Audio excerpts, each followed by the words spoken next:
Welcome to This Explainer. Today, we're diving into something absolutely monumental in the automotive world.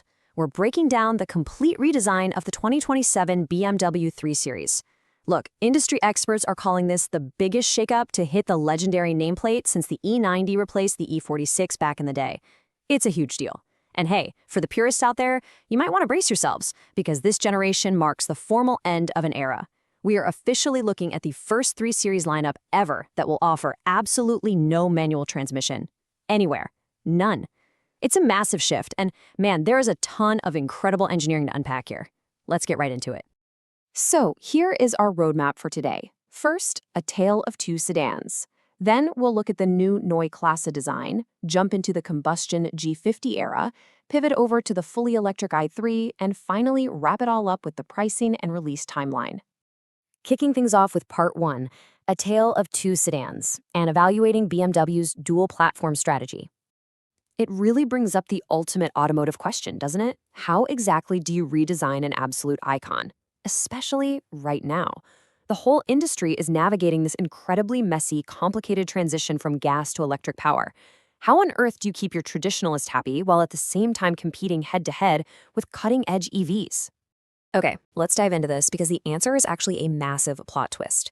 BMW isn't just releasing one new 3 Series. Nope, they're actually launching 2 completely different vehicles under the exact same umbrella. On one side, we have the G50 combustion model. This one is built on the Clar i2 platform, which is basically an evolution of what you'd find under the current X3. It's kind of the conservative choice, complete with their traditional transmission tunnel. But then, contrast that with the fully electric i3. This one is built on the NA0 Neue Klasse platform. That is a totally clean sheet electric architecture with a completely flat floor and entirely different packaging. Literally, they share almost nothing under the sheet metal. But here is the absolute genius of it all. Listen to this quote from BMW Group design boss Adrian van Hooijdonk. He says that customers will be hard-pressed to tell which one is the electric one and which is combustion. Think about that for a second. Despite having fundamentally different bones, one has an engine up front in a driveshaft tunnel, the other has a completely flat battery floor, BMW's design team has worked relentlessly to make them look nearly identical sitting side by side in the showroom. Moving right along to Part 2, the Neue Klasse design, a unified look for the future. So looking at the exterior elements, which are heavily inspired by the Vision Neue Klasse concept. Well, if you weren't exactly a fan of those giant, oversized grills from recent years, you're going to be pretty happy. BMW is definitely pulling back. Instead, they're using this sleek horizontal glass panel that integrates the headlights right into the kidney surround. The grills themselves are slimmer, much more geometric, and yes, on the gas cars, those are still fully functional air intakes. Along the sides, we get flush, pop-out door handles and a much cleaner profile overall with way fewer character lines. It really echoes the simplicity of the classic E30. And of course, don't worry, the iconic Hofmeister kink stays, it's just been extended past the C-pillar. Now what's really interesting about this slide is the revolution happening inside the cabin, because both the EV and the gas models are going to share a completely new interior design. You know, that traditional instrument cluster right behind the steering wheel? Yeah, that's completely gone. In its place is something called Panoramic Vision. This futuristic system projects your speed, your range, your navigation directly across the entire width of the lower windshield, literally from pillar to pillar. It's basically a head-up display reimagined as this massive full-width feature, and it's paired with a huge 17.9-inch central touchscreen running iDrive X. All right, Section 3, the combustion G50 era. Basically, the final gas chapter. For all the traditionalists out there who still really want a classic engine note, there is a major naming change happening. BMW is officially retiring the little I suffix from their gas cars.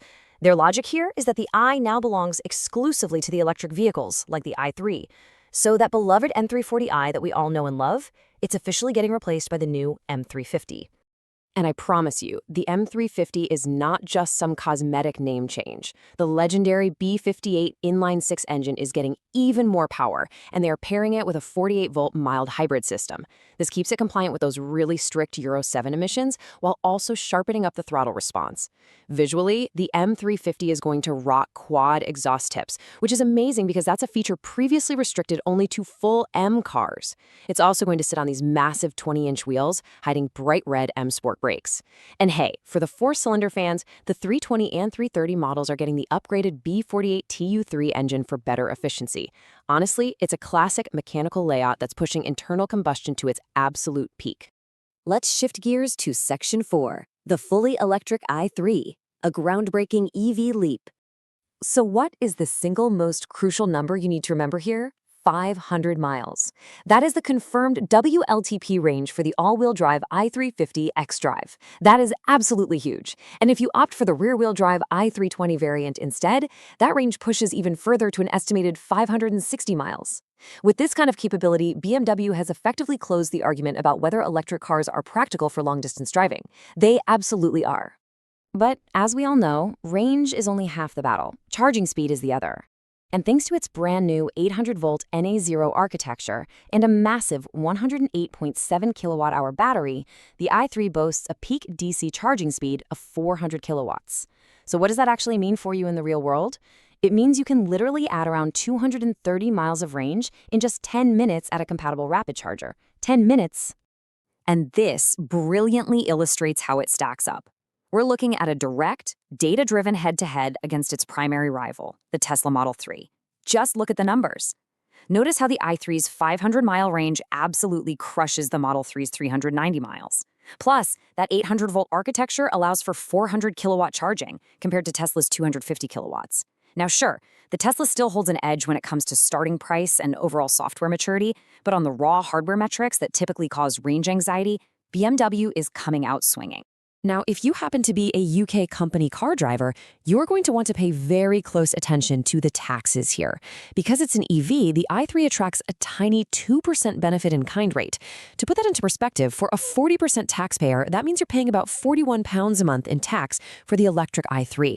Compare that to nearly £495 a month for the petrol 330i. Guys, that is a massive £5,400 per year saved in company car tax alone, and that's before you even calculate the fuel savings. It makes going for the electric version incredibly compelling from a financial standpoint. Wrapping things up with Section 5, pricing and release timeline. Basically, when does it actually arrive? Here are the clear milestones we're looking at. Series production for the electric i3 is going to begin in Munich in July of 2026.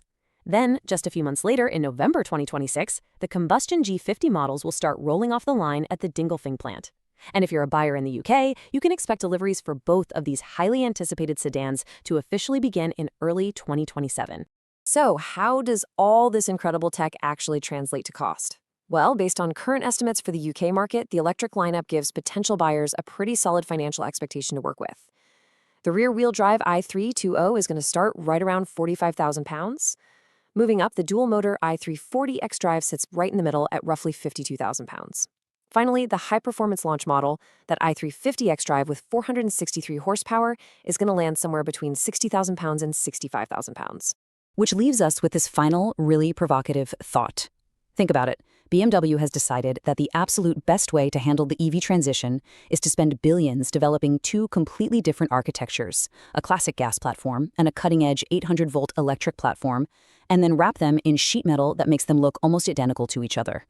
It is an unbelievable engineering feat, one that gives consumers total freedom of choice without forcing them to adopt a radically different aesthetic. But I have to ask, is this dual-platform strategy the ultimate genius bridge we need to navigate the EV transition, or is it just a temporary fix? Think about it. Thanks so much for joining me on this explainer, and keep learning.